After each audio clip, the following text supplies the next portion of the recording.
Diqqat yurtdoshlarimiz uchun tezkor xabar. Toshkentda isitish va issiq suv uchun oldindan to'lov bo'yicha imtiyoz muddati qisqartirildi. Assalomu alaykum qadrli tomoshabinlar, kanalimizga xush kelibsiz.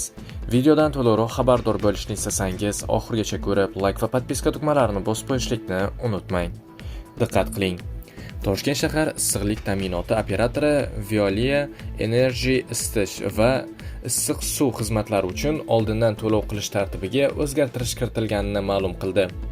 Qayd etilishicha, Vazirlar Mahkamasining ko'p qavatli uylarda issiqlik ta'minoti xizmatlarini ko'rsatish qoidalarining 95-bandiga kiritilgan o'zgartirishlarga muvofiq oldindan to'langan xizmatlar uchun amaldagi tarifni saqlab qolish muddati 12 oydan 2 oygacha qisqartirilgan.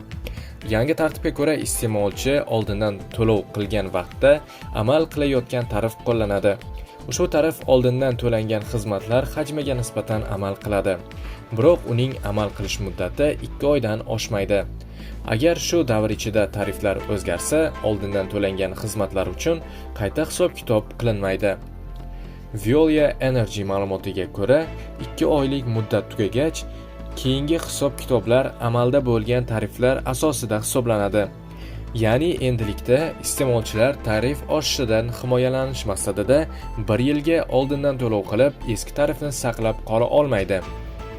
Kompaniya ushbu o'zgarishlar markazlashgan isitish va issiq suv ta'minoti xizmatlariga taalluqli ekanini bildirib, iste'molchilarni to'lovlarni rejalashtirishda yangi tartibni inobatga olishga chaqirdi.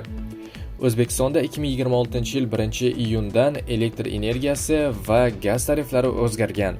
Hukumat qaroriga ko'ra, narx ko'tarilishidan oldin hisobda yetarli pul bo'lgan iste'molchilar 2 oygacha eski tarifda to'lashi belgilangan. Do'stlar, shu va shunga o'xshash yangiliklardan birinchilardan bo'lib xabardor bo'lishni istasangiz, kanalimizga obuna bo'ling va bizni kuzatishda davom eting.